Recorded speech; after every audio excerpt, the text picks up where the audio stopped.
자, 원래는 빛의 굴자를 하고 파동을 하고 파동의 반사 굴자를 해야 되는데 시간도 시간이고 조금 수업을 압축하기 위해서 파동부터 배울게요.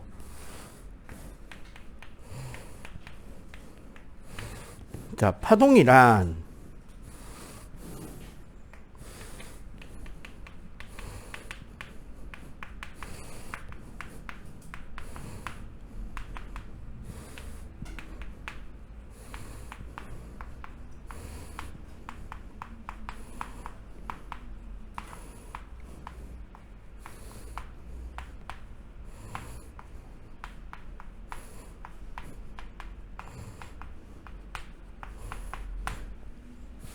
자, 한 점에서 시작되는 진동이 매질을 통해 주위로 에너지를 전달한다. 이걸 우리는 파동이라고 합니다.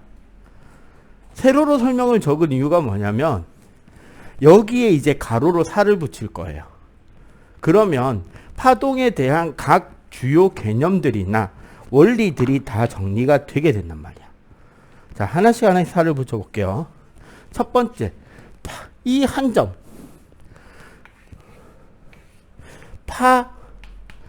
파원이라는 개념입니다. 파동이 시작되는 지점이고요.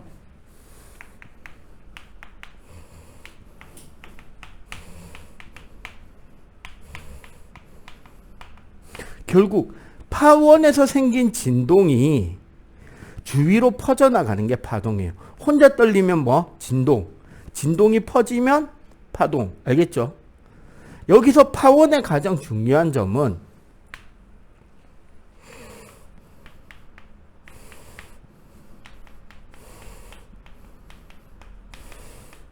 진동수를 결정해 줍니다. 진동수라는 것은 1초에 몇 번 왕복하느냐에 대한 물리량이에요. 1초에 떨리는 횟수. 1초에 한 번 떨리는지 두 번 떨리는지 반 번 떨리는지 그런 게 있을 거잖아. 그런데 여기 잘 보세요. 우리 물리량에 초는 물리적 단위가 있죠. 세컨드, 그지? 횟수는 단위가 있나?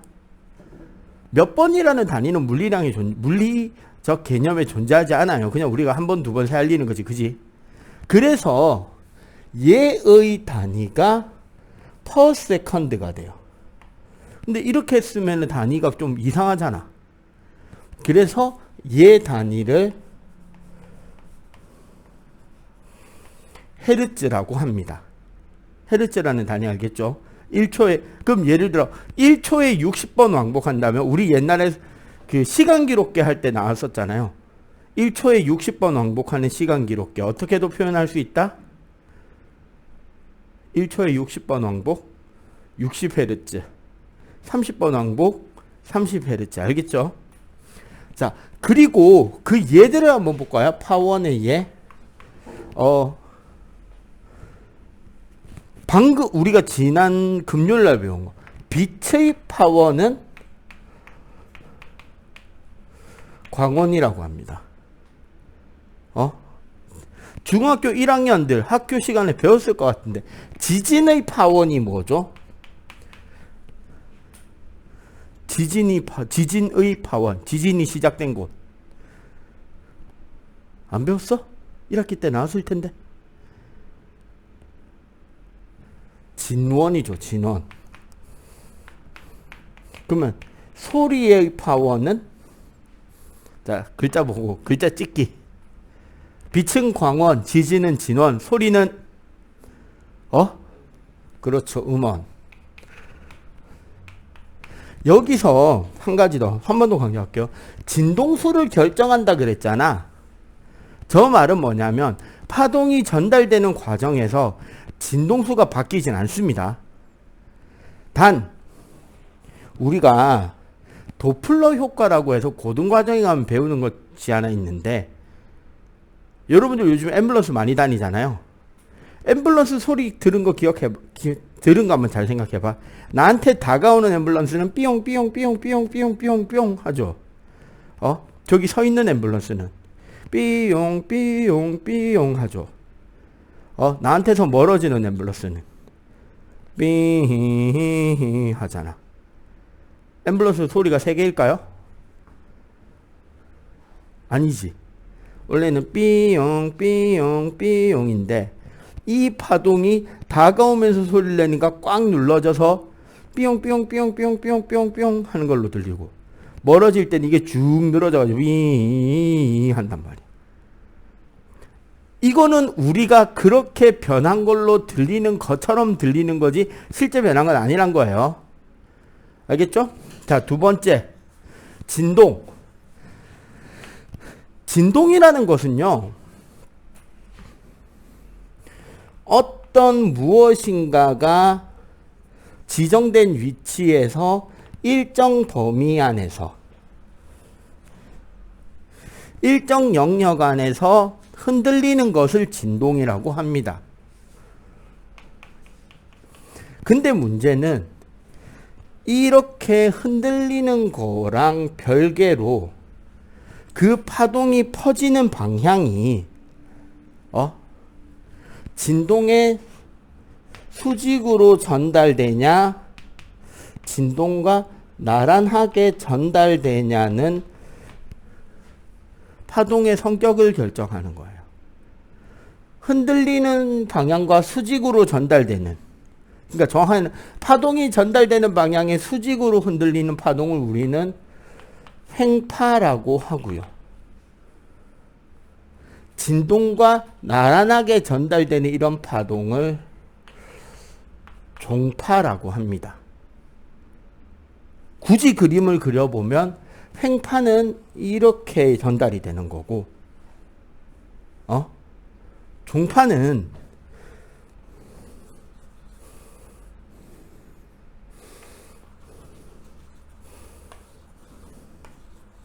요렇게 전달해. 여러분들 무지개링이라는 장난감 알죠? 무지개링. 한 번 사면 일주일 안에 망가지는 장난감. 이가 주룩주룩 해서 쭉쭉쭉쭉 하는 그거. 여기 선생님 손에 무지개링이 있다고 칩시다. 이거를 앞뒤로 흔들면 어떻게 돼요? 이걸 이렇게 흔들면 요 좁아진 부분이 쭈르륵 갔다가 쭈르륵 튕겨 돌아오잖아. 이렇게 전달되는 게 종파. 이걸 이렇게 잡고 이렇게 흔들면 꾸불퉁 하면서 전달되지. 맞죠? 이게 횡파. 알겠죠? 자, 그런데 이렇게 전달되는 진동과 매질의 상관관계가 있다는 거예요. 매질이란 파동을 전달하는 매개 물질을 말하는 건데, 횡파는 고체에서만 전달되고요. 종파는 고액, 기 모두 전달이 가능해요. 왜냐하면 이런 거야. 종파는 결국 이웃한 분자들끼리 앞뒤로 흔들리는 게 튕겨 팅팅팅팅 해서 전달이 되잖아. 그래서 액체나 기체도 전달이 되거든요. 근데 횡파는 봐봐. 여기 있는데 얘가 아래 위로 흔들려. 얘가 아래 위로 흔들린다고 얘가 따라 흔들려야 될 이유가 있어요, 없어요? 없지. 딱 하나 있잖아. 얘랑 인력이 강하면 어떻게 돼요? 얘가 올라갈 때 끌려 올라가겠지. 얘가 내려올 때 끌려 내려올 거 아니야. 그럼 이렇게 끌려다니겠지. 맞죠? 그게 횡파. 그래서 횡파는 고체에서만 전달이 되고 인력이 강해야 되니까. 종파는 고체, 액체, 기체 모두 다 전달이 됩니다. 자, 원래 우리나라 말에서 그러나 뒤 중요하죠.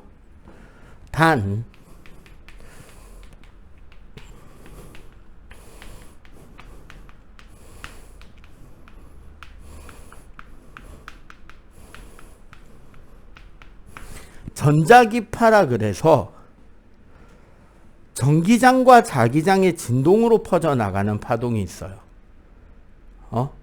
이건 무슨 소리냐면 전자가 흔들리면 전류가 아래 위로 흔들리는 거잖아. 맞죠? 전자가 아래 위로 흔들리면 전류가 아래 위로 흔들리는 거니까 수직으로 자기장이 이래 돌았다 저래 돌았다 하겠네. 이렇게 되니까 맞지? 그럼 자기장이 변하잖아. 자기장이 변하면 뭐가 생겨요? 새롭게 유도 전류가 또 이렇게 흐르겠지. 그게 또 자기장이 이렇게 흐르겠지. 그래서 전자기파 같은 경우는 세로로 전기장이, 가로로 자기장이 이런 식으로 해서 퍼져나가게 돼요. 그러니까 우주 공간은 진공이잖아요. 매질이 있어요, 없어요? 매질 없죠. 그런데 빛이라는 파동은 전달이 된다는 거지. 왜? 전기장과 자기장의 진동. 정확하게는 앙페르 법칙과 렌츠 법칙 있죠. 우리 전자기유도. 그게 서로 일어나면서 수직으로 퍼져나가는 거예요. 그러니까 매질이 필요 없이 공간 자체가 움직이는 거예요. 알겠어요? 나머지 뭐 지진이라던가, 참고로 횡파 중에 가장 유명한 게 뭐야? 지진파의 S파. 종파에는 우리 지진파의 P파하고 소리, 이런 것들이 있습니다. 알겠죠? 자, 이런 파동이 주위로 퍼져나가는 형태를 보면 한 점에서 둥글게 퍼져나가는 이런 파가 있어요. 이런 걸 우리는 구면파라고 하고요.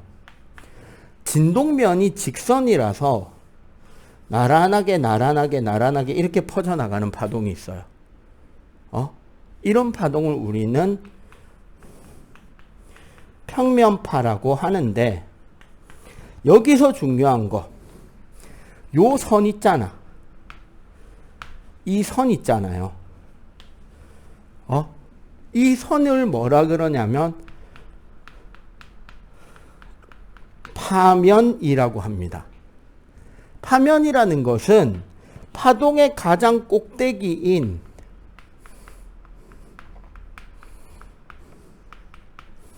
마루끼리 이어놓은 선이에요. 요렇게 출렁거린 다음에 여기를 쭉 잇고 여기를 쭉 이은 거야. 좀 더 자세히 요거 같은 경우 그리기 쉬워요. 자, 어떤 개념인지 알겠어? 우리 물결 출렁출렁 거릴 때 그 물결 꼭대기 부분이 하얗게 보이잖아요. 그거 이야기하는 거예요. 그러면 이 파면과 파면 사이의 간격이 바로 뭐냐? 뒤에 설명할 파장이라는 개념이 되고요. 여기도 요 간격이 파장이 되겠죠. 그런데 이 마루를 이은 선, 파면의 가장 중요한 특징은 진행의 수직으로 전달됩니다. 파동이 전달되는 방향에 항상 수직 방향으로 선이 그어지는 거야. 그 말은 뭐다? 구면파는 요렇게 지금 파동이 퍼져나가는, 한 점으로부터 퍼져나가는 파동이고요. 평면파는 그냥 나란히 쭉쭉 진행하는 파동인 거지. 이 경우, 자, 에너지, 단위 면적당 일률, 같은 시간에 같은 곳에 전달되는 에너지의 세기잖아. 그죠? 이 세기가 구면파의 경우 거리 제곱에 반비례합니다. 즉 무슨 소리다? 멀어질수록 어떻게 된다? 구면파는 약해진다는 거예요. 퍼지니까 진동이. 대신에 평면파는 거리 무관하게 균일하다는 거예요. 에너지의 전달력이. 그 이유가 얘는 그 파동이 균일하게 계속 나가고 얘는 파동이 진행해야 되는 범위가 넓어지잖아. 그래서 그 차이로 얘는 약해지고 얘는 강해지는데, 여기에 대한 디테일한 설명은 좀 이따가 굴절할 때 파휘연수의 원리에서 설명을 할게요. 자, 이런 파동에서 이제 조금만 돌려볼까?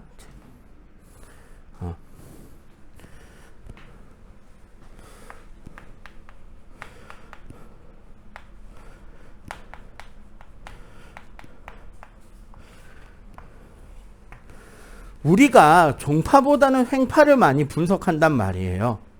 횡파의 각 명칭이 알아보기가 쉽다고. 그래서 횡파를 하나 그려볼게요. 자, 세로축이 변위. 그러면 이렇게 파동이 전달될 때 이 파동의 제일 높은 포인트 있죠? 여기를 우리는 뭐라 부른다? 마루라고 하고요. 그럼 파동이 가장 낮은 포인트가 있지. 여기를 뭐라 그러느냐? 골이라고 합니다. 이렇게 쓸 때 기준선에서 마루까지의 길이 혹은 기준선에서 골까지의 길이를 A라고 표시를 하는데, 이 A를 우리는 진폭이라고 부릅니다. 진폭이라는 것은 매질의 각 지점의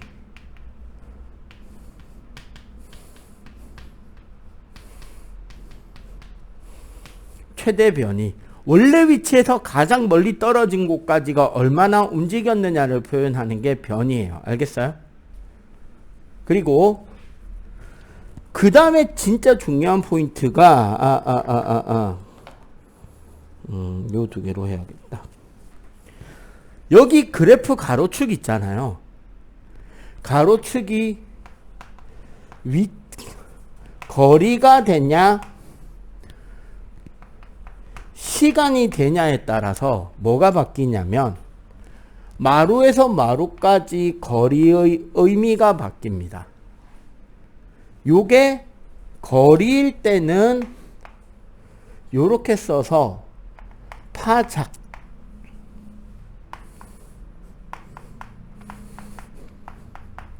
파장이라고 하는 녀석이 되고요.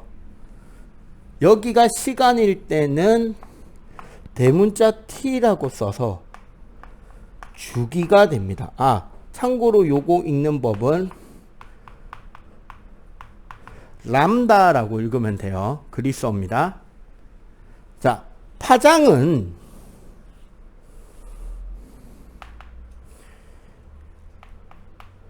파동 한 마디의 길이를 파장이라고 하고요.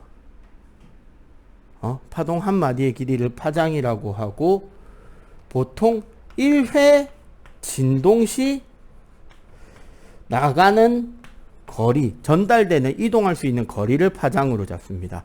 그러면 사실은 여기서부터 여기까지도 한 파장이 될 수 있겠죠. 이게 거리 그래프라면. 그죠? 주기는 1회 진동 시 소요되는 시간이 주기예요. 한번 걸리는 시간. 근데 이거 잘 봐봐. 파장의 단위는 그러면 미터 퍼 횟수가 되죠. 물론 당연히 그냥 미터 단위를 쓰겠지. 맞지? 진폭은 그냥 미터 단위죠. 최대 변이니까. 근데 여기서 봐봐. 주기의 단위. 1회에 걸리는데 걸리는 시간. 그러면은 세컨드 퍼 횟수가 되잖아. 물론 당연히 세컨드 단위가 되지만 여기서 중요한 건 이겁니다. 요 단위 있죠. 요 단위 있죠. 어때요? 단위가. 서로 반대인 거 알겠어? 그지? 그래서 무슨 설정이 되냐, 어떤 계산이 되냐면 t라는 것은 진동수의 역수가 돼요. 그러면 당연히 f는 t분의 1이 되겠죠. 그죠? 자, 그때 여기서 우리가 전달한다 그랬잖아. 파동을 전달하는 것은 속력이죠. 속력은 원래 우리 어떻게 구해요? 속력 구하는 공식. 그치. 시간분의 거리죠. 파동에서는 이거 분의 이거 하면 되겠네.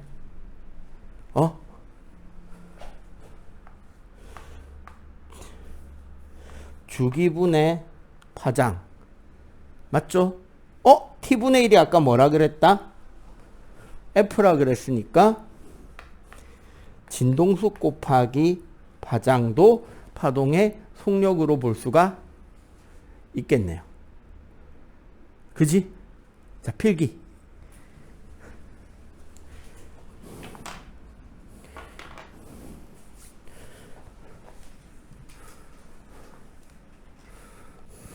자, 그러면 우리가 이제 반사랑 굴절에 대해서 배울 건데, 반사는 지난 시간에 우리가 빛의 반사를 했잖아요. 그죠? 그거랑 거의 똑같습니다.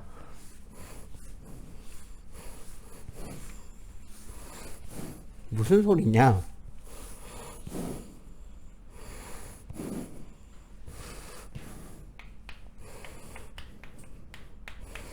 자, 반사라는 것은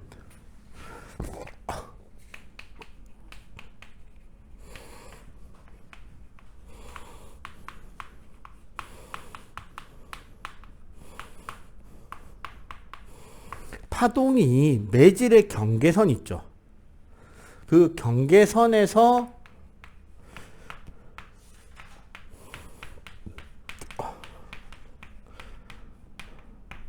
되돌아 나가는 것을 우리가 반사라고 해요. 그런데 우리는 여기서 쉽게 반사를 작동하는 방법을 알려드릴게요. 아까 우리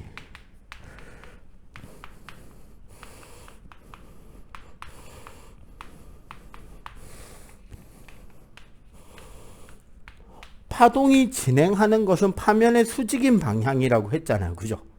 기억하지? 이 파면의 진행을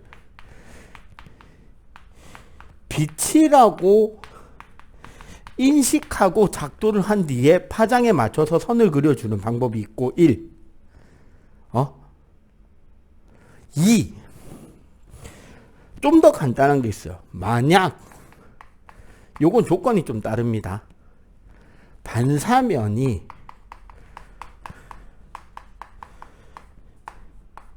직선일 경우 있죠. 반사되는 면이 직선일 때 데칼코마니 하시면 돼요.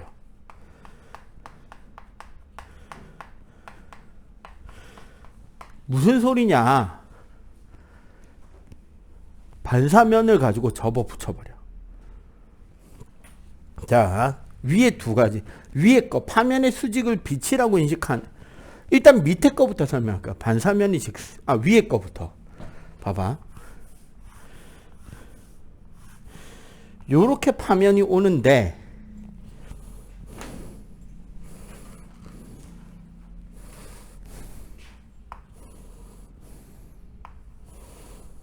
요런 벽이 있다고 칩시다. 그러면 봐봐. 파동이 이렇게 원래 쭉 왔을 거 아니야. 그러면 여기에 수직인 선을 그어보자고. 이렇게 그렇죠? 그럼 얘는 어떻게 반사될까? 이렇게 반사되겠지. 얘는 요렇게 반사될 거 아니야. 맞죠? 그러면 여기에 맞춰서 파면을 연결해 주면 돼요. 이렇게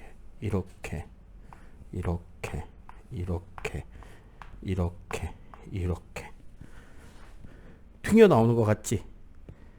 맞죠?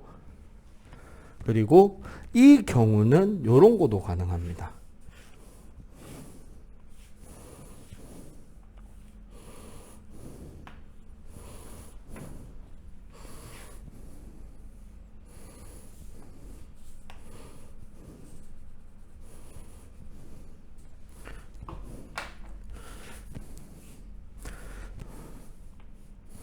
오목한 벽, 마치 오목거울처럼 보이잖아. 그지?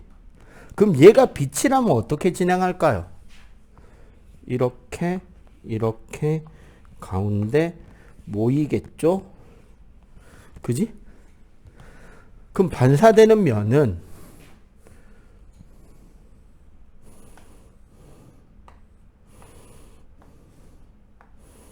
요렇게 퍼져나가겠지. 그지? 요런 식으로 작동할 수 있고, 바로 접는다는 건 무슨 소리냐. 얘를 그대로 접은 거예요, 사실은. 접어서 그 뒤에 이어 그린 거지. 특히 하나 더 뭐?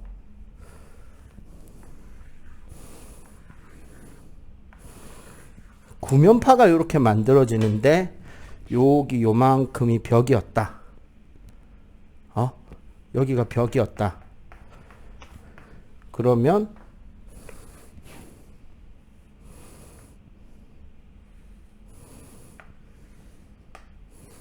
알겠어요? 어떻게 튕기는지? 그대로 접었죠. 그럼 그 다음 파동도 이렇게 그려질 거 아니야. 이해가 되지? 이렇게 튕겨 나온다고 생각하시면 돼요. 그래서 반사는 그렇게 안 까다롭습니다. 오히려 굴절이 좀 더 까다로운데요.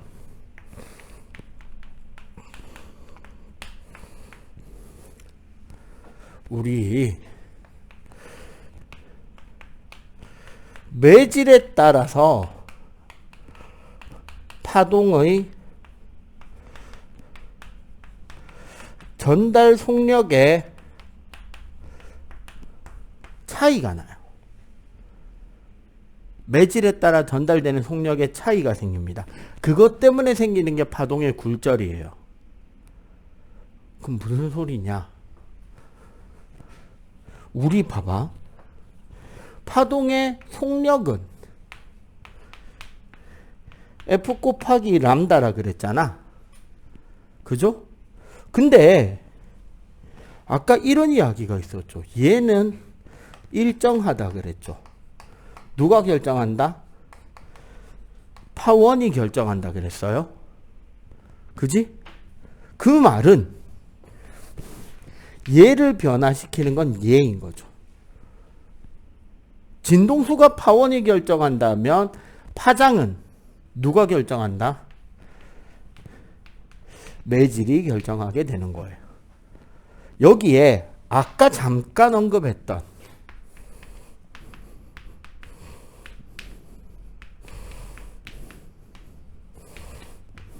하위연스 원리라는 게, 하위연스라는 이 파동과 관련되는 과학자가 있어요. 여러분들 이름 처음 들어보죠? 되게 생소하지? 근데 이 사람의 옛날 이름은 여러분들이 어디선가 본 기억이 있을 거예요. 집에 Y책을 읽고 Y책을 꼼꼼히 잘 읽은 학생이면 이 이름은 기억이 날 수도 있습니다. 호이겐스라는 이름이 있어요. 갸웃갸웃하냐? 같은 사람이에요. 그러니까 호이겐스라는 독일인 이름인데 영어적으로 교과서 한글 표기가 바뀌다 보니까 이름이 하위헌스가 된, 파동에서 되게 중요한 사람이에요. 하위헌스는 뭐라고 했냐면 모든 파동은 구면파의 형태를 띠고 파면의 각 점이 새로운 파원으로 작동한다라는 이야기를 합니다. 그러면은 아까 우리 평면파, 구면파 있었잖아요. 평면파가 이렇게 된다는 거예요. 여기에 각 점이 파원이라서 요렇게 구면파가 만들어져서 겹쳐져서 평면파가 되는 거예요. 그러면 여기에 다시 파원들이 생길 거 아니야? 그죠? 그럼 또 여기에 요렇게 돼서 평면파가 되는 거예요. 그래서 평면파는 세기가 어떻다? 균일하게 가죠. 구면파는 여기 생긴다면 동그라미가 돼서 요렇게 파면이 만들어지겠지. 그 다음 파면은 동그라미, 동그라미, 동그라미, 동그라미, 동그라미. 어때? 간격이 점점 흩어지죠. 그러니까 얘는 약해지고 얘는 균일하다라는 이야기가 하위원스의 원리인데, 하위원스의 원리에 따라서 파동을 설명하면 잘 보세요.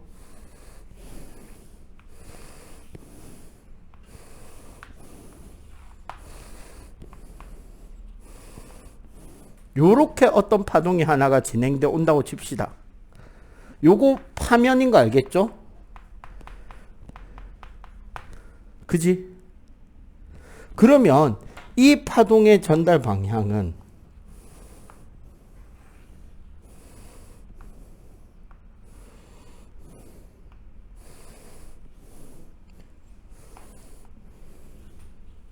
지금 요렇게 들어오고 있는 거잖아. 맞죠? 그러면 요 거리가 람다 1이겠네요. 요쪽이 파동 전달이 빠른 쪽이라면, 자, 여기 잘 봐야 돼. 요 점에서 만들어진 구면파가 여기까지 온다는 소리죠.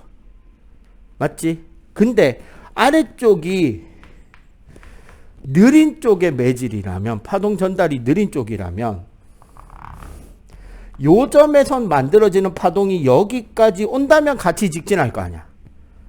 그지? 근데 이까지 올 수 있다 없다? 느리니까. 느리면 봐봐. 속력이 느리려면 진동속력이 일정하니까 파장이 짧아질 거 아니야. 맞죠? 그러면 얘는 구면파니까 요 정도까지밖에 못 오는 거야. 요렇게. 그러면 굴절되는 파동은 요 점에서 요렇게 만들어진 거야. 요렇게, 요렇게, 이렇게. 그러면 요쪽의 진행은 요렇게, 요렇게, 요렇게, 요렇게 되는 거야. 꺾인 게 딱 보이죠? 이렇게 오던 파동이 이렇게 꺾이고 있잖아.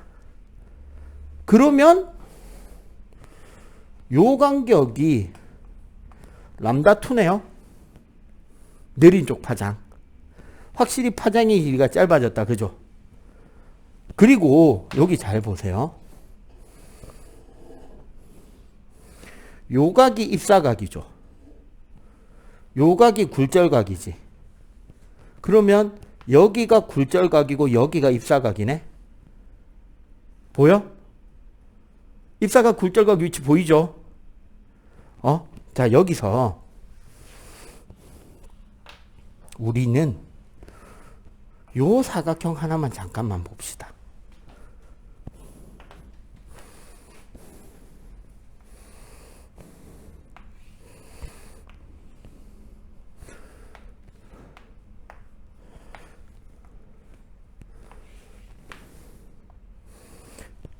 맞죠?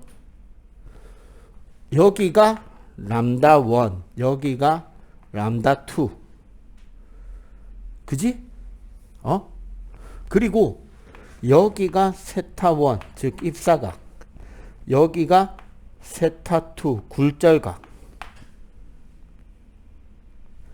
그리고 여기서 우리는 요 사이 공통변을 L이라고 잠깐만 생각해 보자는 거죠.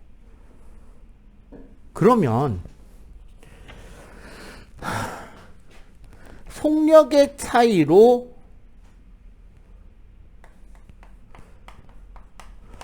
경로가 꺾이는 게 굴절이란 말이야.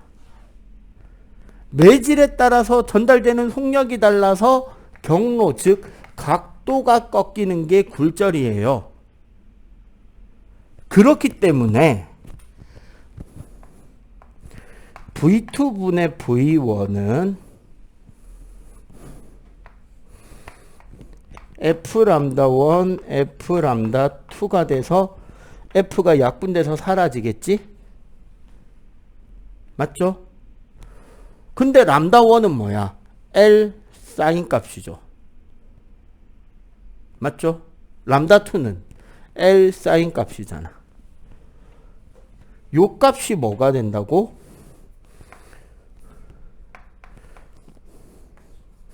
L 사인 세타 2의 L 사인 세타 1이 돼서 여기서 L도 역시 약분돼서 사라지지.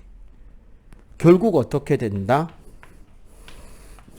V2분의 V1이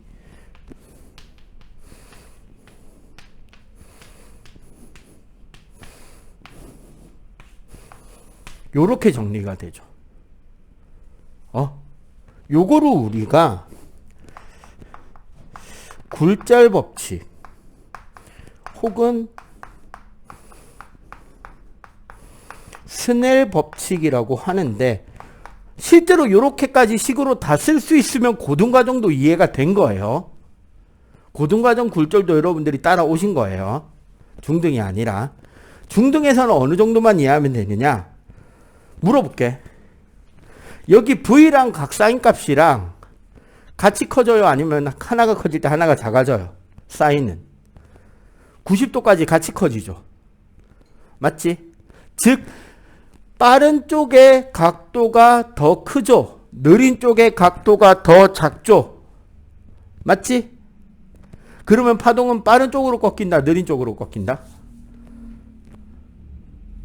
요 스넬 법칙의 결론. 파동은 느린 쪽으로 굴절됩니다. 아시겠어요?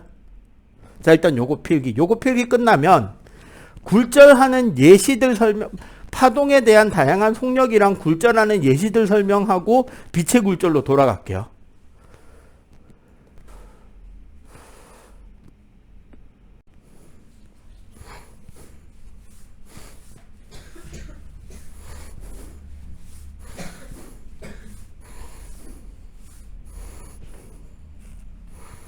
자, 방금 우리가 배운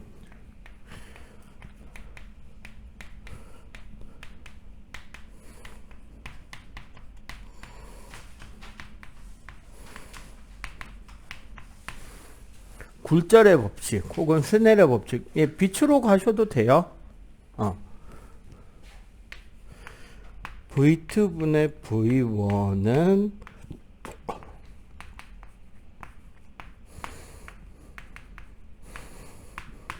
사인 세타원이다. 자, 빛도 파동이잖아요. 전자기파니까. 맞죠? 그래서 이렇게 됩니다.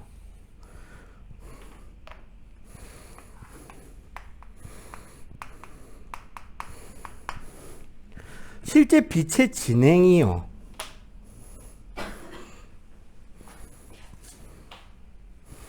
요렇게 빛이 들어온다고 할 때, 그럼 어떻게 되느냐? 예를 들어 여기가 공기고 여기가 물이라고 칩시다. 그러면 자, 우리 아까 반사는 뭐라 그랬죠? 매질의 경계에서 빛이 되돌아 나오는 게 반사, 속력의 차이에 의해서 경로가 꺾이는 게 굴절이라 그랬지. 그러면은 빛이 공기에서 물을 향해 이렇게 진행을 하면 어떻게 되느냐? 일부는 그대로 반사가 됩니다. 자, 이렇게 반사가 될 때는 아까 우리 테스트한 내용, 반사 법칙이 적용이 되죠. 뭐랑 여기가 입사각이라면 여기 반사각까지는 크기가 똑같아야 되죠. 그리고 반사되지 않은 일부가 굴절이 되는데 여기가 세타2로 굴절이 되는데 요렇게 꺾인다라는 말 자체가 바로 뭐다? 지금 입사각보다 굴절각이 좁죠. 그 말은 빛의 속력은 공기와 물에서 어디서 더 빠르다? 공기가 더 빠르고 물이 더 느리다는 거죠. 위에 공식에 따라서. 그래서 이렇게 빛이 꺾이게 되고요. 이 현상 때문에 우리나라 옛날 속담에 되게 중요한 내용이 하나 있습니다. 특히 요즘 같은 시절. 피서를 가거나 혹은 비가 많이 와서 물이 고인 곳이 많은 이런 시절에 나타나는 거예요. 얕은 냇가도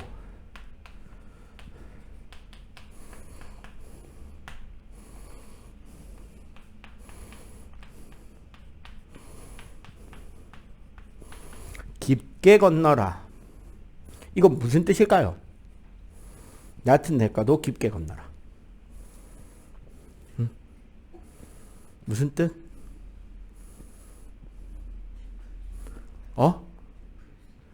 깊을 수도 있다가 아니라 실제 보이는 것보다 더 깊다는 뜻이에요.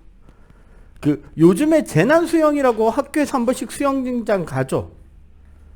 재난수영이라고. 한 번 안 가? 한 번쯤은 갈 텐데, 학교별로. 코로나 때문에 못 갔구나. 세월호 사건 이후로 이제 학교에서 원래는 갑니다. 한 번, 1년에 한 번 정도는. 그때, 남자 잼민이를 초6에서 중1쯤 한참 자기가 충분히 컸다고 자신하고 말 졸라 안 듣는 이 잼민이 꼬꼬마들이 하는 사고가 있죠. 아동용 풀장에서 놀라고 한쪽에 보내놨더니 옆에 있는 성인용 풀장에 눈독을 들이기 시작하지. 아씨 나도 키 큰데 이러면서. 맞죠? 그러고 성인용 풀장 밖에서 이렇게 살짝 봐요. 별로 안 깊어 보여. 그래서 꼭 학교에서 사고 치는 놈 한두 놈은 뛰어들죠. 그러고는 어떻게 돼요? 코치님한테 끌려 나오죠. 왜? 발휘한다. 그지? 본 적 있죠? 왜 이렇게 되냐면 이거야, 이거. 봐봐. 여기가 수영장 바닥이고 요 위에 서서 이제 우리가 요 바닥을 보는 거죠. 여기 이렇게 물이 이렇게 있어. 실제로는 요렇게 지금 빛이 진행해서 우리 눈에 들어오잖아. 요렇게. 요 각이랑 요 각이 속력차 때문에 딱 꺾이는 각이 일정할 거 하잖아요. 근데 우리가 볼 때는 무슨 착각을 하느냐? 빛이 직진하는 걸로 생각되잖아요. 그러니까 수영장 바닥이 여기 있는 거예요. 실제 바닥은 여기 있는데. 실제 바닥이 여기 있는데 밖에서 보면 여기 깊이로 보이는 거야. 그러니까 어떻게 돼? 안 깊어 보이네 하면서 발 쑥 들어갔다가, 특히 어디 계곡에 놀러 갔을 때, 물 떨어지는 폭포 부근에 물 되게 맑은 때, 안 깊어 보인다고 들어갔다가 사람들이 많이 안 좋은 일을 당하기도 한다는 거죠. 이것 때문에. 조심해야 됩니다, 무조건. 그리고, 그래서 초반에 물고기 위치나 이런 것들 때문에 되게 고생도 많이 했어요. 자, 그리고 하나 더. 일반적으로, 파동의 속력에 대해서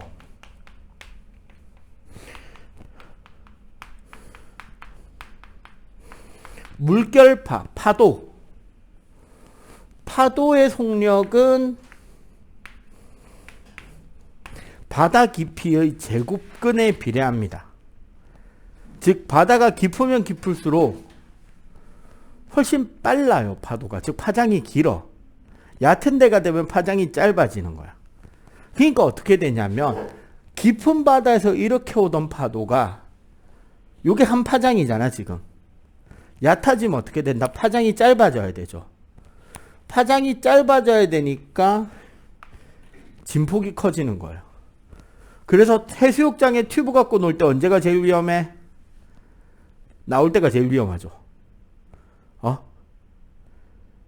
저기 부모님이 불러서 이제 해수욕장에서 나와야지 하는데 뒤에서 파도가 빡 때리고 철퍼덕. 맞지? 왜? 여기는 먼 바다는 별로 파도 깊이가 안 높다니까. 바다가 깊어서 그렇지, 그죠? 근데 이 얕은 데 오면 이렇게 된단 말이야. 이래서 이게 파도가 엎어지는 거야. 여기에 말고 경험 있지. 시 웃는 폼을 보니까 이제 지난주쯤에 한번 당해본 것 같은 표정인데, 이거 말고도 저기 해운대 해수욕장 있잖아요. 요거 하면 사회, 중학교 때 배우는 사회하고 연결이 됩니다. 여기 동백섬이 있고요. 여기 해수욕장이 있는데 멀리서 파도가 오다가 여기는 빨리 얕아지잖아요. 여기는 아직까지 깊고. 그러니까 파도가 이렇게 바뀌어요. 점점.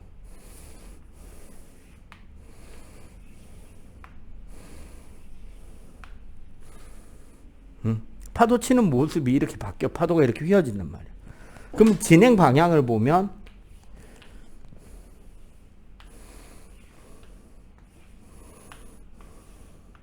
요렇게 되잖아. 그러니까 이쪽에는 파도 에너지가 어떻게 돼? 집중이 되죠. 모이니까. 그러니까 여기 뭐가 일어난다? 침식이, 여기는 퇴적이 일어납니다. 그리고 하나 더. 두 번째, 소리. 음파의 속력은 331 플러스 0.6 곱하기 섭씨 온도로 규정이 돼요. 대략적으로. 이렇다 보니까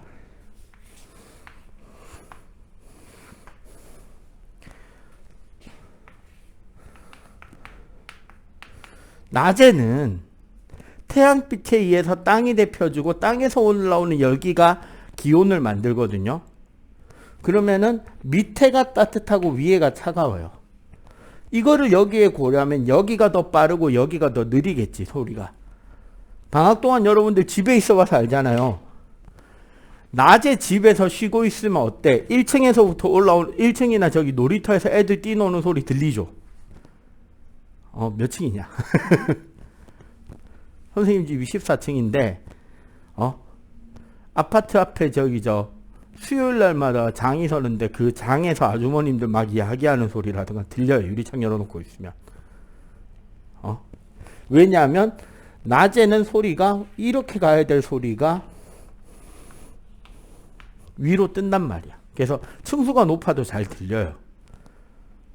어느 정도까지는. 근데 밤에는 대류현상에 의해서 오히려 위쪽 공기가 상대적으로 조금 더 따뜻합니다. 아래쪽이 좀 더 차가운 공기가 돼요. 그러면 소리가 어떻게 퍼진다? 낮게 깔려요. 대신에 이렇게 낮게 깔리는 대신에 되게 멀리서 나는 소리까지도 들릴 수 있게 돼요. 이거 이제 요 두 명은 지금부터 한 7년쯤 뒤에 어딘가로 가서 경험해 볼 수 있는 기회가 있을 겁니다. 한 3, 40m 밖에서 눈길에 눈 밟으면서 걸어오는 소리가 들려요. 뽀드득 뽀드득 뽀드득이. 주위만 충분히 조용하면 잘 들려요. 소리가 깔리니까. 이거를 가리켜 우리가 뭐라고 하는지 알아요? 이 현상을 가리켜서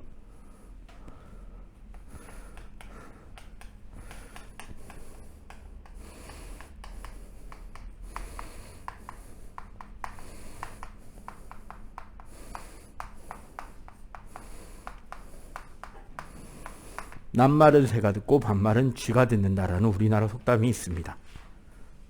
오케이? 자, 요거 간단하게 딱 메모만 하고요. 굴절해서 렌즈하고 눈으로 넘어갈게요.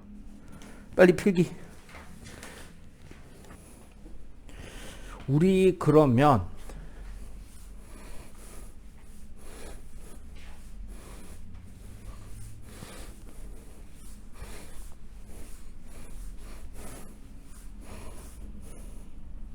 봐봐. 렌즈 있죠?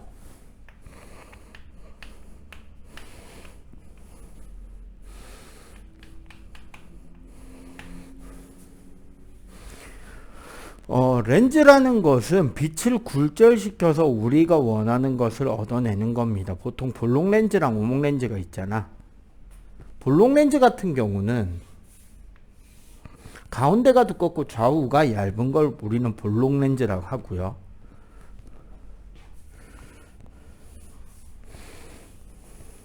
가운데가 좌우 아래 위보다 더 얇은 것을 오목 렌즈라고 합니다. 이 경우에 볼록 렌즈의 경우는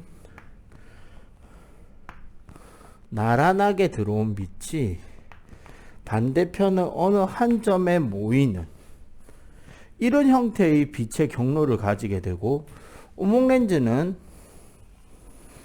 나란하게 들어오는 빛이 이렇게 퍼져나가는 형태의 빛의 경로를 가지게 돼요.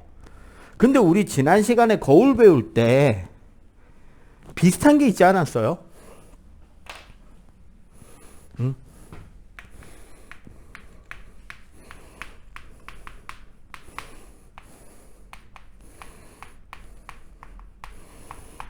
빛을 모아주는 거울이 있었죠. 무슨 거울이에요? 오목 거울이 빛을 모았죠.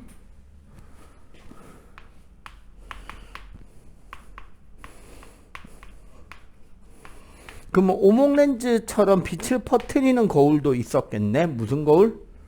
볼록 거울이 있었죠.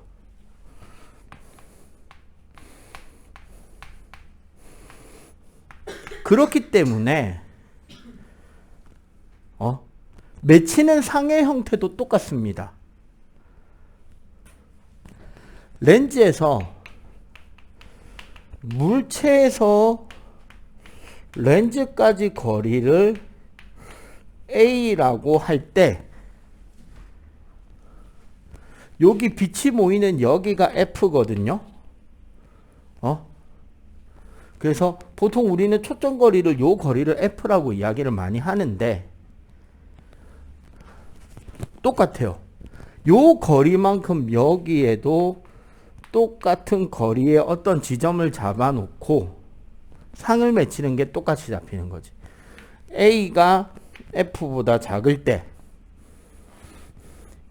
A가 F에서부터 2배까지, 그리고 A가 2배보다 더 멀 때 각각의 상이 잡힌다는 거죠. 어떻게? A가 F보다 작을 때 확대된 똑바른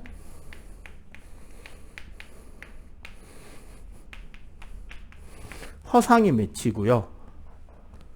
이 경우는 확대가 된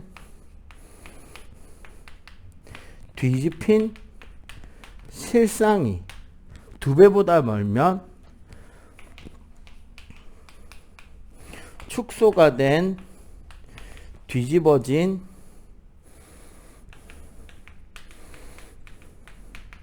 실상이, 그리고 우리 볼록 거울하고 똑같은 오목 렌즈는 거리에 상관없이 축소가 된 똑바른 허상이 맺히게 됩니다. 우리 사람의 눈에도 렌즈가 있고요. 이 렌즈를 이용해서 물체의 상을 맞추고 물체의 초점을 맞춰요. 우리 눈 안에도. 지난 시간에 분산 색깔 이야기할 때 눈 그렸던 거 기억하죠?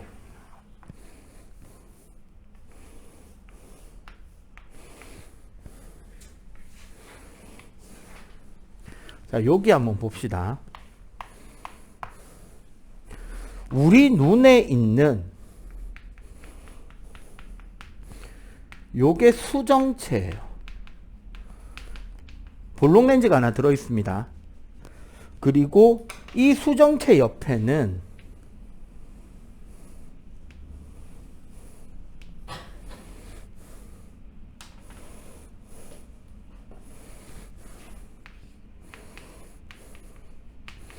선모체라는 근육이 있고요. 이 선모체와 수정체는 진대라는 이런 힘줄로 이렇게 붙어 있어요.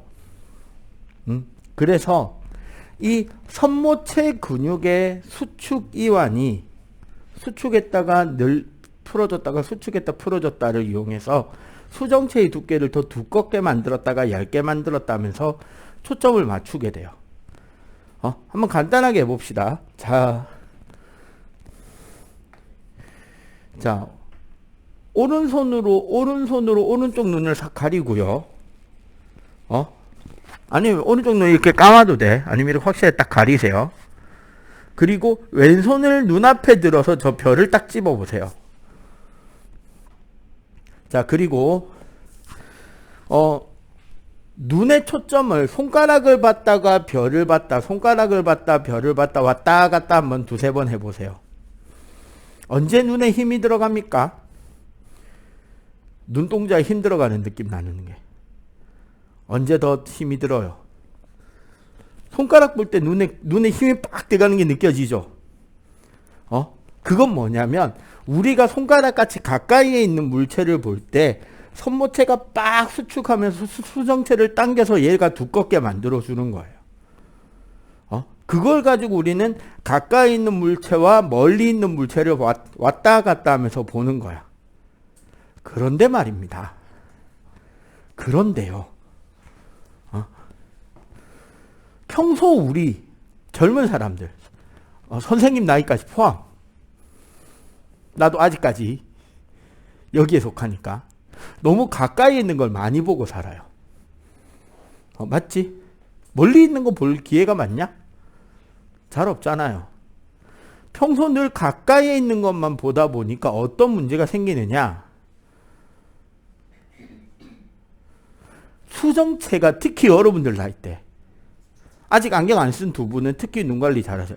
가급적이면 멀리 있는 것도 많이 보려고 노력하셔야 돼요. 쉬는 시간이나 이럴 때. 학교 유리창 밖으로 눈 돌려서 멀리 있는 건물 보려고 노력해야 돼. 이게 얇아져야 될 때 얇아져야 되는 일이 너무 적은 채로 자라는 거예요.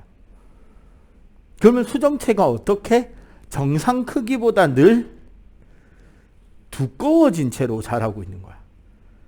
이러면 어떻게 되느냐? 원래는 빛이 들어와서 요 망막에 딱 상이 맺혀야 돼요. 상이 맺히는 위치가. 근데 수정체가 두꺼워지잖아? 수정체가 너무 두꺼우면 이 상의 위치가 요 앞에 맺히는 거야. 수정체보다 가까운 곳에, 아니, 망막보다 가까운 곳에 상이 맺히는 것을 우리가 근시라고 해요. 너무 수정체가 두꺼워서 생기는 일이야. 그렇기 때문에 이런 근시들은 어떤 특징이 있느냐? 안경 벗어도 가까이 있는 글자는 잘 보여요. 맞지? 그렇잖아. 안경 없어도 이렇게 보면 보이죠? 이렇게 보면 안 보이니까 문제지. 맞지? 그래서 선생님 같이 근시인 사람들은 이 상의 위치를 뒤로 보내기 위해서 수정체가 너무 두꺼워진 효과를 줄이기 위해서 오목렌즈를 끼우는 거야. 눈앞에. 그러면 빛의 경로가 조금 퍼지니까 조금 더 뒤에까지 상이 가겠지. 혹은 선천적으로 눈동자의 길이가 더 길게 태어난 선천적 근시도 있긴 합니다만, 대부분의 근시는 자라는 동안 너무 가까이 있는 걸 많이 봐서 수정체가 두꺼워져서 생기는 거야. 이게 근시입니다. 그런데 이제 여러분들이 좀 부모님들이 늦게 낳았다면, 이제 여러분들 부모님 나이 때, 선생님보다 이제 나이 조금 위쯤 되면 안타깝게도 사람이 나이가 들어가면서 근육의 힘이 빠지죠. 근데 이게 팔다리 근육만 빠지는 게 아니에요. 손모체 근육 같은 이런 근육도 약해집니다. 그럼 무슨 일이 일어날까요? 여러분들 부모님에서 여러분들 할아버지 할머니 나이대 쪽으로 갈수록 심해지는 현상인 거야. 아까 우리가 이거를 볼 때 가까이에 있는 걸 볼 때 눈에 힘이 들어갔잖아. 그게 손모체가 수축을 하는 건데 이 수축을 해서 수정체를 두껍게 당기는 힘이 약해진 거야. 그럼 어떻게 될까요? 수정체가 안 두꺼워지죠. 수정체가 안 두꺼워지면 상의 위치가 망막 뒤쪽까지 가야 맺히는 위치가 잡히는 거예요. 이런 거를 우리는 원시라고 합니다. 그럼 이런 원시가 된 눈을 가진 사람들은 어떻게 해야 되죠? 볼록렌즈, 즉 돋보기를 끼는 겁니다. 할아버지 할머니들이 돋보기를 끼는 게 글자가 작아서 안 보이는 게 아니에요. 초점이 안 맞아서 끼시는 거야. 초점이 안 맞으니까 이 상의 위치를 여기에 맞추기 위해서 돋보기를 끼시는 거라고. 그래서 봐봐. 돋보기 끼신 할아버지 할머니들 글자 잘 안 보인다고 어떻게 하셔요? 이걸 이렇게 대놓고 보시는 게 아니지. 가까이 안 되시죠? 이래 보시잖아요. 이렇게. 맞지? 왜 이렇게 떼고 보실까요? 에이, 왜 이렇게 떼고 보실까요? 돋보기를 꼈음에도 불구하고 초점이 아직 안 당겨지는 거야. 이렇게 가까이에. 어디 멀리 초점이 잡히니까 어떻게 한다? 눈에서 떼야 되죠. 이게 원시고, 가끔씩 보면 태어나서 성장하는 과정에 눈동자 크기 성장 속도하고 두개골 크기 성장 속도하고 조금씩 차이가 나는 경우가 있어요. 특히 태어날 때 두개골 형상이 만들어질 때 요 눈동자의 길이가 정상보다 짧게 태어날 수도 있단 말이야. 두개골 안에 눈이 들어가야 될 공간이나 이런 데 조금 크게 작게 태어나거나 하면. 그런 사람들은 태어나자마자 돋보기 끼는 아이들도 있습니다. 가끔씩 보면 있어요. 선생님이 가르쳐 온 아이들 중에서도 한 명인가 있었어요. 아, 2명 있었구나, 총. 내가 한 10몇 년 동안. 그런 애들은 어린 나이임에도 뭐를 낀다? 안경 보면 돋보기 끼고 있죠. 이런 건 이제 선천성 원시라고 하는 거야. 알겠어요? 그래서 근시인 사람들은 무슨 렌즈를 낀다? 오목 렌즈로. 원시는 볼록 렌즈로. 그리고 그 난시가 뭐냐고 종종 물어보는데, 난시는 우리 요 앞에 있는, 요 제일 앞에 있는 각막이라는 막이 있거든요. 뭐냐면 요거 이렇게 해봐봐. 눈을 감고 요 위에 손가락을 딱 얹은 뒤에 눈을 좌우로 움직여 보세요. 그럼 볼록 튀어나오게 움직이는 게 느껴질 거야. 그게 뭐냐면 여기 우리 홍채하고 수정체를 보호하는 위에 두꺼운 첫 번째 막이 있어요. 성장하는 동안 이 막의 두께가 균일하지 않게 성장이 되거나 하면 빛이 굴절되는 형태가 흐트러집니다. 눈에 들어올 때. 그런 사람들은 복굴절 형태로 돼가지고 글자가 여러 개로 흔들려 보여요.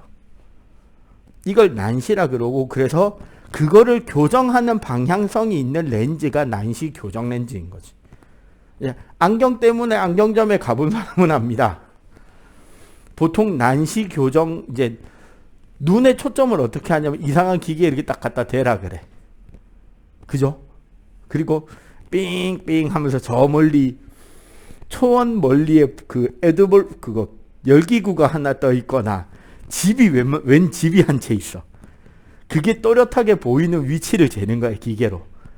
정상 위치하고 교정 위치하고 찡찡찡 잰 뒤에 맨 마지막에 그거 하잖아.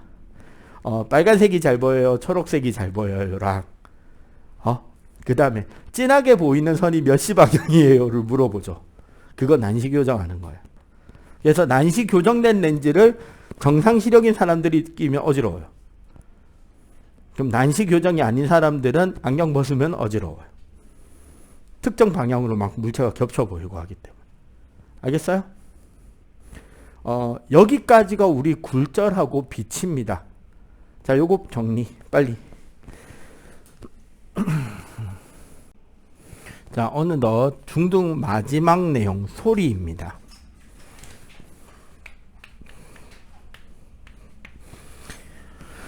소리 어떻게 들리느냐 하면요, 소리가 들리는 과정.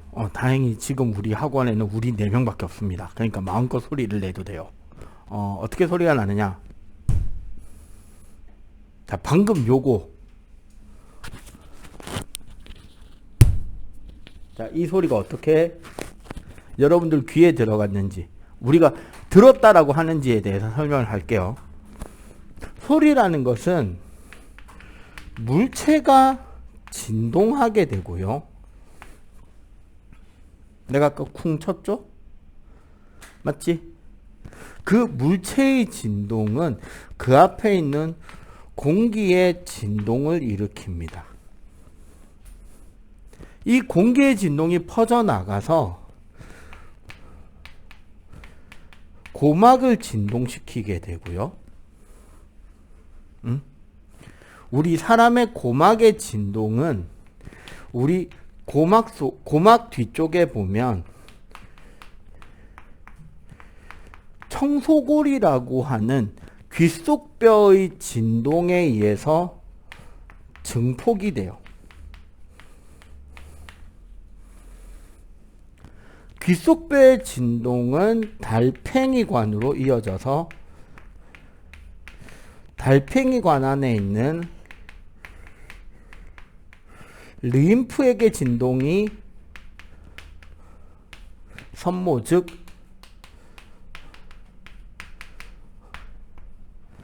우리 청각세포로 전달이 돼서 신경을 통해 되뇌로 들어갑니다. 이걸 우리는 들었다라고 하는 거예요.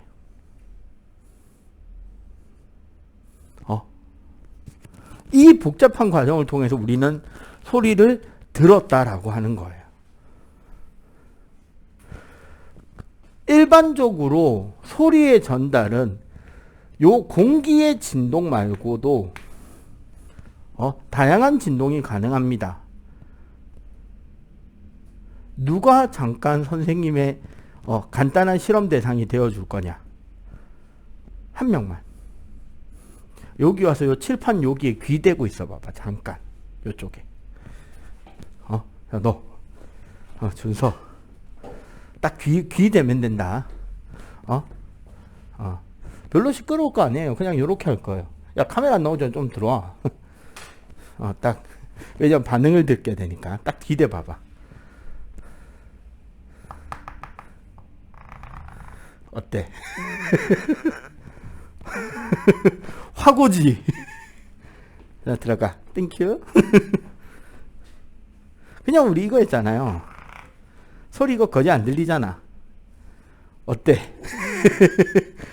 드드드드드드드 하죠. 막 드럼 소리 나. 드릴로 땅 파는 소리 나지. 드드드드드드. 여러분들 어릴 때 실전하기 만든 거 기억해요?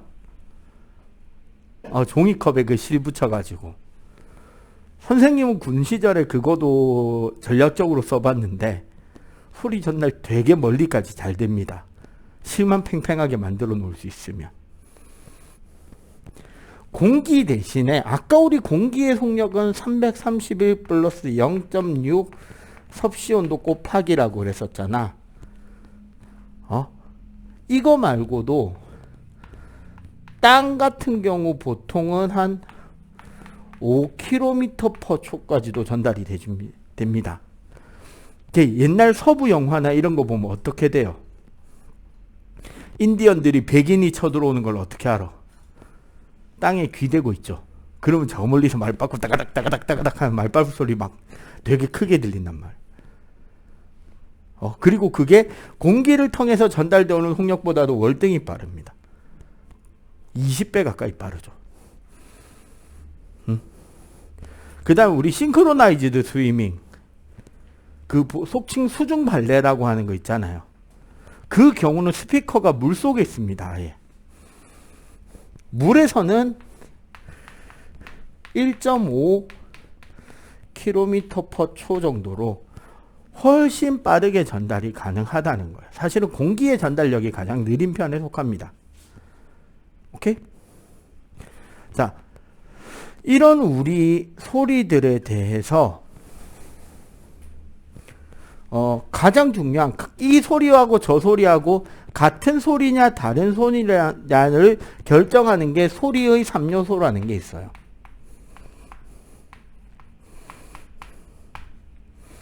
첫 번째가 크기.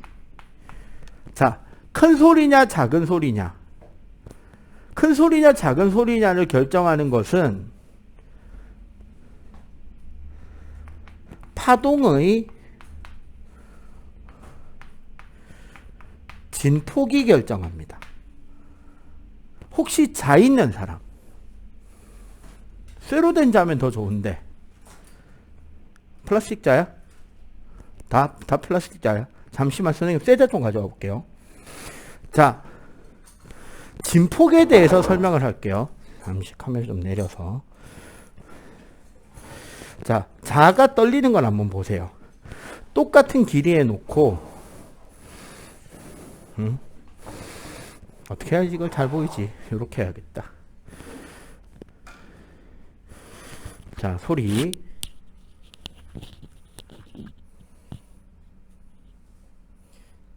약하게 떨릴 때,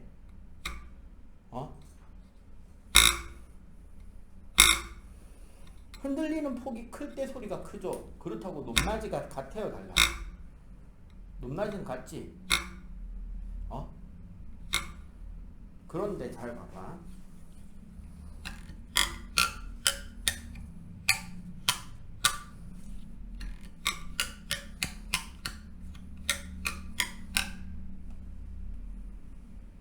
길이가 짧게 하면 어떤 소리가 나죠? 높은 음이 나지. 길게 잡으면 낮은 음이 나죠. 그지? 여기와 관련해서 이제 수업 안내를 아까 다시 설명을 할게요. 바로 뭐냐면 파동의 진폭, 즉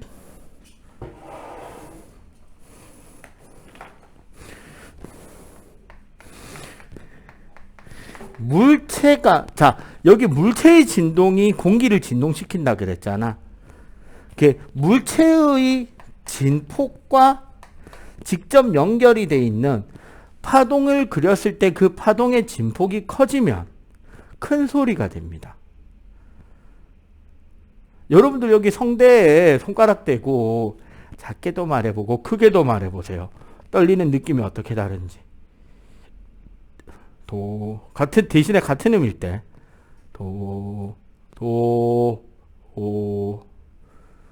떨리는 폭의 느낌이 다르게 느껴지는데, 즉 파동의 진폭, 즉 A 값이 소리의 크기를 만듭니다. 소리의 크기와 관련해 가지고 다른 중요한 내용 한 가지가 더 있는데요. 소리의 단위는 데시벨이라는 단위를 쓰는데 얘가 좀 재밌어요.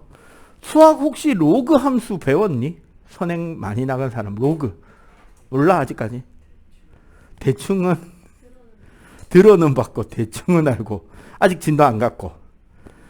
로그라는 함수가 재밌는 게 제곱수가 앞으로 빠져나오는 거잖아요. 결국은 그냥 간단하게 설명하면 나중에 화학에서 pH랑도 연결이 됩니다. 고등과정에 갔을 때 산성도.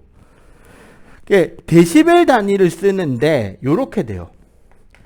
소리의 크기가 10배가 되면 플러스 10데시벨이 됩니다. 근데 100배가 되면 얼마를 더할까요? 아니요. 플러스 20데시벨이 돼요. 왜? 100배는 10배의 10배잖아. 그럼 플러스 30데시벨이 되려면 몇 배? 그렇지. 소리가 1000배가 되면 30데시벨이 커져요. 데시벨 단위의 기준은 사람이 귀로 들을 수 있는 이론적으로 가장 작은 소리의 크기를 0데시벨로 잡는 거예요. 완전히 모든 소리를 다 차단할 수 있는 방음실에 들어가서 손뭉치 같은 걸 바닥에 살짝 톡 떨어뜨리면 바닥에 탁 닿는 소리가 날 거 아니야. 아예 모든 잡음이 없는 방이라면. 그죠? 거기서부터 10배씩 커질 때마다 플러스 10데시벨씩 올리는 거예요. 보통 여러분들이 학교 쉬는 시간에 시끄럽게 아이들 떠드는 소리가 한 90에서 100데시벨 될 거예요. 가끔씩 예능이나 이런 데 보면 소리 크게 지르는 거 소리 크기 재잖아. 가수들 있는 대로 소리 지르니까 130데시벨 되더라. 엄청 큰 거죠, 그거는. 보통 여러분들 대화 나누는 게 한 5, 60데시벨. 좀 크게 말할 때가 70데시벨 정도 되거든요. 참고로 이야기하자면 그 여객기 이륙할 때 엔진 소리가 150데시벨. 그리고 한국 국군이 사용하는 소총의 총구에서 총알 튕겨나갈 때 소리가 150데시벨. 그 정도쯤 됩니다. 알겠어요? 자, 두 번째.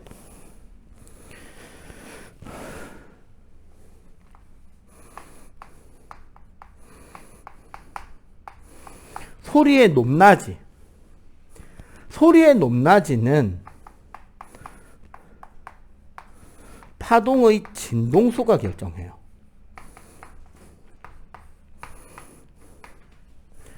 물체가 떨리는 속력이 결정한다는 거지. 얘가 천천히 떨릴 때랑 빨리 떨리는 데 차이는 길이가 짧으면 빨리 떨려요. 길이가 길면 천천히 떨리고. 그죠? 바이올린 연주해 본 사람들은 알 거예요. 그지? 바이올린이나 기타나 피아노도 그 그랜드 피아노 보면 어때요? 여기 낮은 음 쪽 현이 길잖아. 높은 음 현이 짧죠. 실로폰도 그렇잖아. 긴 게 낮은 음, 짧은 게 높은 음이잖아요. 그 이유가 전부 다 이겁니다. 물체가 이 진동수는 물체의 길이에 반비례하는. 작을수록 높은 음을 냅니다. 근데 그게 방금 말한 그런 악기들 말고 나머지 악기들도 다 통용이 돼요. 목관 악기, 보통 우리가 플룻을 가장 대표적인 악기로 말하잖아요. 플룻하고 비슷하게 생겼는데 조금 더 짧은 악기가 있어요. 피콜로라고. 걔는 플룻보다 어떤 영역을 담당한다? 한 단계 높은 음역이 되겠죠. 플루트, 피콜로, 플루트, 클라리넷, 오보에 해가지고 점점 낮은 음이 되지. 금관 악기도. 트럼펫, 트롬본, 호른, 튜바. 맞지? 악기가 점점 커지잖아. 그러면서 낮아지죠. 바이올린도 바이올린, 비올라, 첼로, 콘트라베이스. 낮아지죠. 지금 아마 두 명은 슬 이제 곰이 갑자기 좀 목소리에 이상한 변화가 오기 시작했을 거예요. 원하는 음이 안 나죠. 그지? 근데 그건 시야도 마찬가지일걸. 갑자기 목소리가 변하고 있다는 게 느껴질걸. 사람이 커가는 과정에서 소위 변성기라는 걸 겪습니다. 여자도 겪어요. 대신에 어느 정도로 겪냐면 보통 초등학교 저학년 이전에서 초등학교 저학년 한 3, 4학년까지의 평균 성대 크기는 2에서 3cm 왔다 갔다 한 3cm 정도 된대. 이게 이제 초등학교 6학년 중학교를 거쳐서 성인이 될 때 여성의 성대 크기는 한 4cm 전후까지 커집니다. 조금 더 커져요. 이 정도의 변화는 무슨 소리냐? 바이올린에서 비올라 정도로 변한다고 느끼면 돼. 근데 남자들은 7cm까지 커져요.